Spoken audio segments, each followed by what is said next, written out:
Hey there, this is a review for session number 6 of our Dragonbane Shadow over Gloomshire adventure.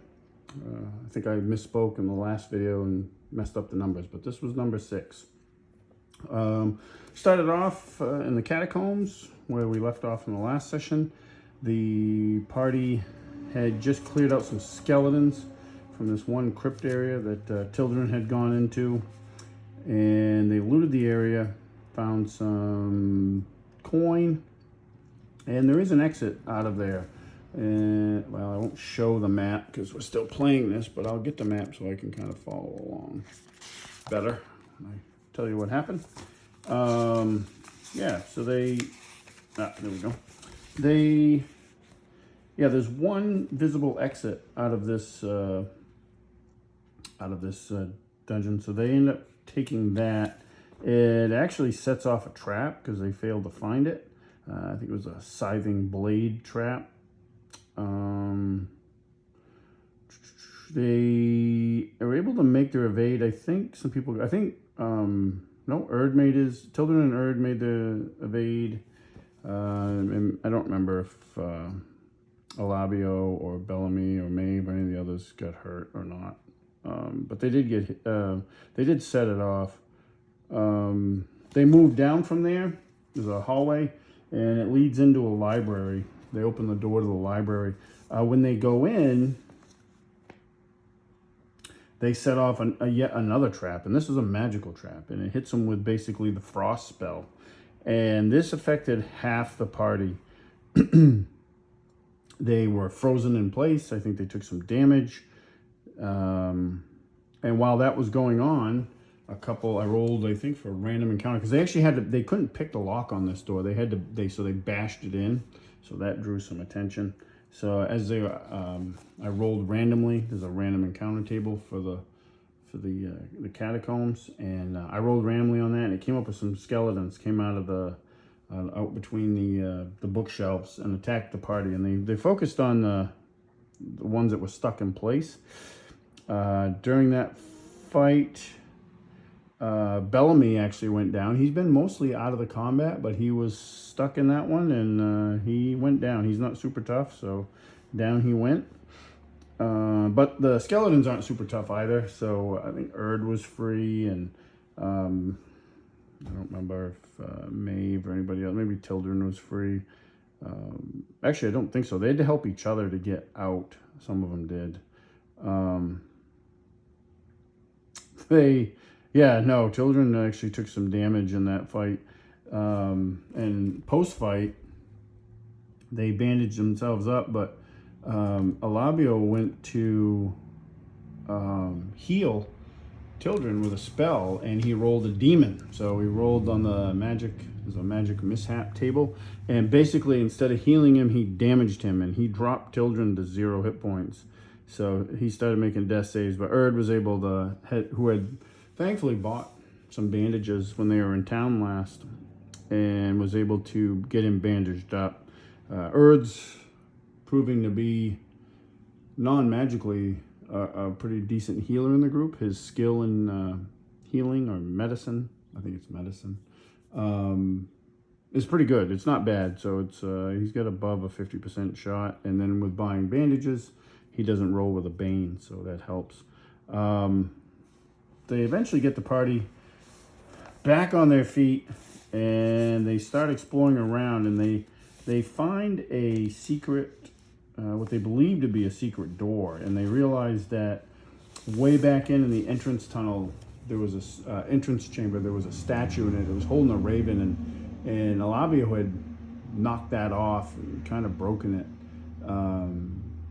But they realized that in the secret panel they found, that raven would fit in it, like a socket in there. So they go back and retrieve that, and they're able to get it to work. And they open up a secret door that leads into a reading room. And there's a bunch of books, scrolls, stuff like that. There is... actually, I think in the library they were just in... in the earlier room they went in, there was a statue with some can't, yeah, so I should back up a little bit. The first room they went into after clearing out the original skeletons, and was at the start of the session, there was a statue there, and which wasn't super important, but what became important was at the base of the statue there was a box with 4 black prayer candles in it, and they ended up collecting those, and they start finding more of them.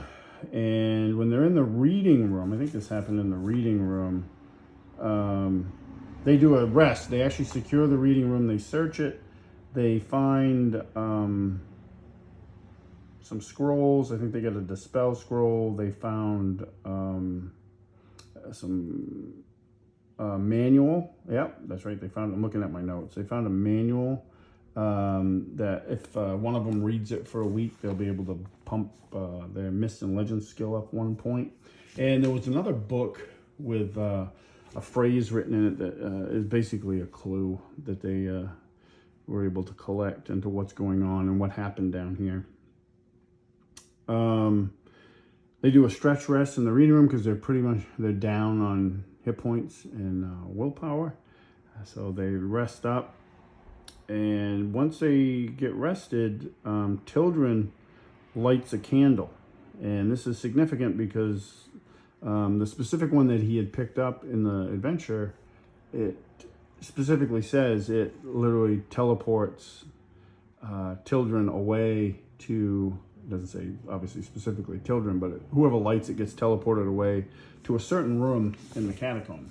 So now the party is separated. Tildren has no idea where he is. The party has no idea where he is.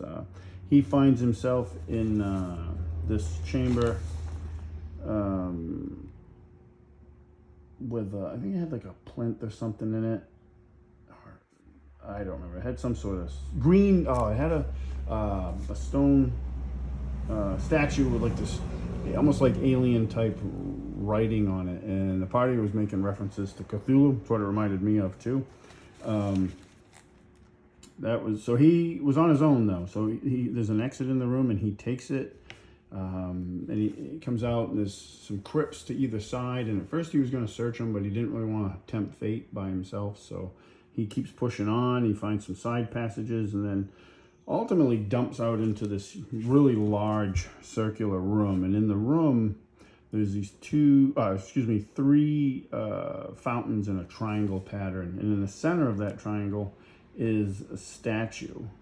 And when he comes into the room, his torch that he had lit goes out, and these pools, they light up like this magical fire that actually doesn't even give off heat. They're actually cold. He spots a couple exits from this room, but the bigger issue is he spots an armored figure that very much resembled the statue. There was a gate earlier on that they'd come to, gate and a door that they'd come to that they couldn't get in, and there was some stuff written above it. And on each side of the gate was a statue. One was a statue of Fiona, and the other one was of this knight figure. And the armored figure he sees looks exactly like that knight. And he sees him, and he's got these green glowing eyes, and he knows that it's a death knight. So he knows he can't face this guy alone. So he wisely retreats, and he goes into one of the side passages.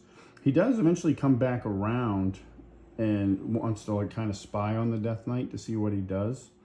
And he does that. He's able to successfully remain hidden. And the Death Knight ends up going into another side passage out of this main room. So he sneaks over to where, Tildren sneaks over to where this big door is, and tries to get it open. He can't get it open. It's locked, and he's kind of stuck there. We then switch back to the other players, and they kind of do this like exhaustive search and figure out the connecting passages, and they're trying to find their way to Tildren. And they find like a storage room, an embalming room. They find more of these black candles as they go, and they start collecting them. And Alabio is able to determine that the candles allow you to cast a teleport spell. You don't have to be a spellcaster to do it. You can just do it. That one that Tildren lit was specifically keyed to this room that it sent him to. So these they can use as teleport spells. And they find a fair amount of those. They find one hallway, and the ends with like a portcullis that is down, and they look in and there's this room, and they think they're pretty sure because it's filled with this like gooey black substance, and there's a couple Stygian wolves in the middle of it gnawing on a skeleton or a thrall. I don't remember which. And they're pretty sure that this is the room when they entered the big chamber. Earlier in the previous session, there was a door to the west that was covered in a black goo. So they think that's the room beyond that door. But they don't have a way in, and the Stygian wolves sees them and charges and just starts slamming themselves into the portcullis, trying to get at him. It's not able to, and they eventually both give up and go back to gnawing on their undead meal. They, at this time, return to the big room in the gate, and they figure out that actually it's Maeve that figures it out, and it says so in the notes that she knows it, that the phrase that they found in the book that they found in the reading room unlocks the gate, and to everybody's surprise, Tildren's on the other side. It's the same gate / door that he was trying to get through, and they're reunited.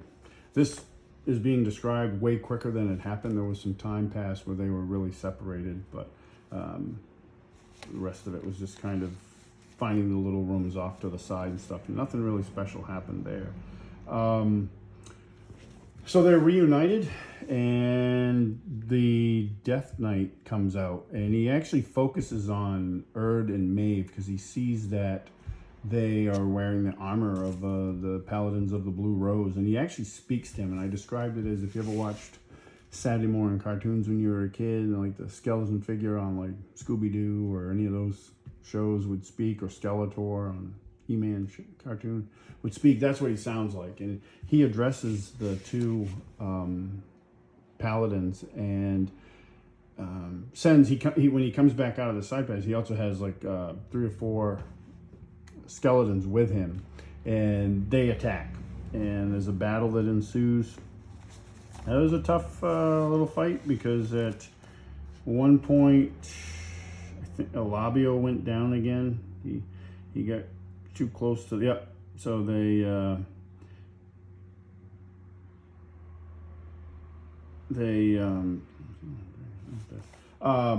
yeah, he had moved in to cast a spell that he'd taken the scroll that they'd taken off Scarif, and Alabio knows the banish spell, so he knows I can't remember the name of the spell is, but you needed to have banish to be able to cast it. So when my friend Matt created Alabio, one of the spells he gave him was banish, so that worked out. It does some damage to him. But he's kind of close to the melee, and he gets swept up.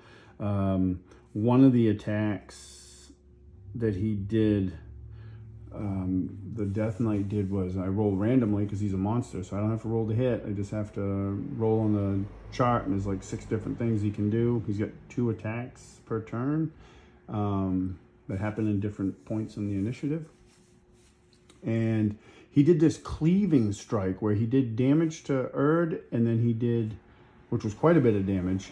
He did quite a bit of damage to Erd. Erd was taking a beating. But his cleaving strike hit 2 adjacent foes as well, and I think one of them was Alabio, because he went down, because he got hit really hard. The damage dice were rolling in my favor.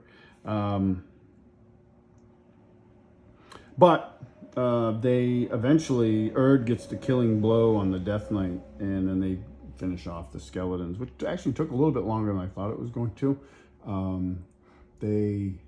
Just the dice weren't on their side, so. And through the whole fight, they have help from Maeve and Victor. Tildren is, obviously engaged in the battle as well. But they were able to defeat this Death Knight, which was a good thing. The statue in this room, I just remembered, it actually has I think it's of a woman, and she's holding out a book, and there's a phrase in there. It talks about sword of light, and two different weapons. So they don't have either one of those weapons, but it was some clues for them to kind of follow up on. But that was actually where we ended the session. Erd, again, the party medic, he bandages Alabio up, but the dice rolls weren't with Matt very well when it came to healing or recovering willpower, because he rolled, with the bandages, you come back and you get a d6 hit points, and he rolled a 1. So he's back up at 1 hit points. They're in the pretty much the bowels of this catacomb, so they have some more area to explore, and they still haven't even explored the temple upstairs. So we'll see what they do next. It was actually going to be a little bit of a break because Chris is on vacation, so who plays Erd, and he will be gone all next week, so we won't play until the following week. But we're playing Castle Crusades Saturday, which is tomorrow. Today is Friday when I record this. So yeah, so we're still going to be playing games, but the Shadow over Gloomshire is going to be on a little bit of a hold for a week, and then hopefully we'll finish it up. My son is going to be running our next adventure for our Thursday night group, and he's running some Dragon Slayer, and we're going to play part of the Highfell Mega Dungeon by Greg Gillespie, who also wrote the Dragon Slayer RPG. So we're gonna play some of that. So I'm looking forward to it. But that is it for this update, and I appreciate y'all watching, and catch you at the next one.